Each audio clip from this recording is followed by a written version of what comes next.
Good afternoon, I'm Denise Tan. A school in Batangas City is set to resume classes after suspending on-site activities due to an online threat against some students. For the details, mobile journalist Jazz Paredes joins us live from Camp Crame. Okay, Jazz, have authorities identified the person behind the online threat?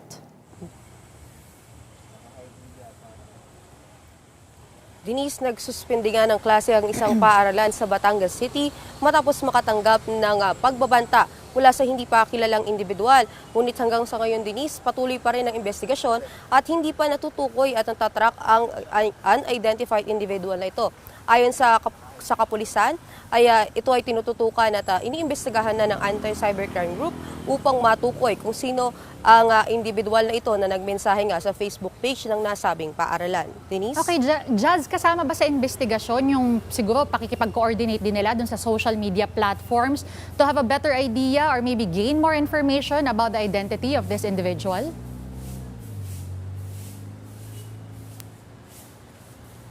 Denise, sa naging pahayag ni PNP-PAO Colonel Allen Rico kanina, ay kanilang sinabi na patuloy yung kanilang koordinasyon sa paaralan at iba pang local authorities, even LGU, upang matukoy at mahanap nga itong individual na ito. Ngunit Denise, sabi ng paaralan kanina sa kanilang official statement ay ligtas na raw ang loob ng paaralan. Ngunit hanggang sa ngayon nga, ipatuloy pa rin ang investigasyon at hindi pa rin natutukoy ang individual na ito. Denise? At base dun sa post o dun sa threat, ano bang nakikita nilang motibo dito nung individual na to? Ito ba ay isa na namang alleged case of bullying? Yes, Denise, tama ka dyan. No? Kung pagpabasihan natin yung mensahe nitong unidentified sender or individual, ay ang sabi niya ay binubuli raw siya ng mga ito. Ngunit hindi niya tinukoy kung nasa anong baitang ba at bakit niya ito ginagawa. Ngunit ang kanyang motibo umano ay bullying. At sa ngayon ay hindi pa ito kumpirmado dahil nga hindi pa natutukoy ang individual. Ngunit isa rin itong posibleng kaso nga raw ng bullying. Denise? Has there been any chance, Jazz, of the authorities talking to the school officials? Has there been any case in the past that could possibly be connected to the threat made by the individual?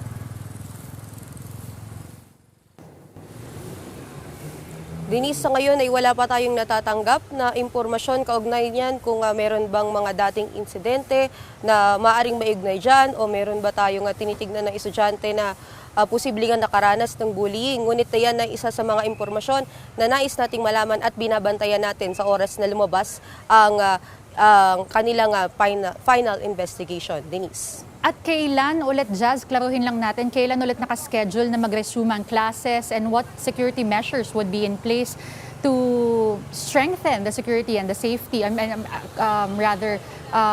make sure that the students are safe? Yes, Denise, no, bukas ay magbabalik na rin ang pag-resume ng klase at yan ay matapos nga masiguro na ligtas na raw ang paaralan matapos ang isang thorough assessment at pag-implement ng precautionary measures. Sa ngayon ay ang kanilang precautionary measures at safety measures sa magiging pagbabalik ng klase bukas ay kanilang sinusiguro na nakipag-coordinate sa school administration, sa LGU at i-implement sila ng additional security measures kung kinakailangan. Ngunit kanila din paalala na mag-rely o mag-abang lamang sa official announcement nga ng paaralan at huwag din daw ang magpakalat ng mga maling impormasyon dahil nga maaari itong magdulot ng panic at takot din sa mga estudyante. Ngunit sa ngayon ay sinisiguro nga ng paaralan, ayon din sa kanilang official statement na ligtas na ang paaralan para magbalik eskwela bukas. Denise? Sorry, Jazz, last question lang. Now, when you say additional security measures, what does that mean? Kasama ba dyan yung manual inspection ng mga siguro security guards? Kasama ba dyan yung pagkakaroon ng metal detectors? And how are they making sure also na hindi naman kumbaga, kasi may videos na lumabas and the recent days, napakahaba nung pila ng mga estudyante sa labas ng mga schools na hindi makapasok at nababad na lang din sa ulan. How are they coordinating all of that and making sure na hindi basta-bastang lang to, masabing security check lang? Yes, Denise, no, sa mga oras na ito ay hindi pa natin nakukuha yung official na pahayag mula sa school kung ano ba yung eksaktong kanilang additional safety measures.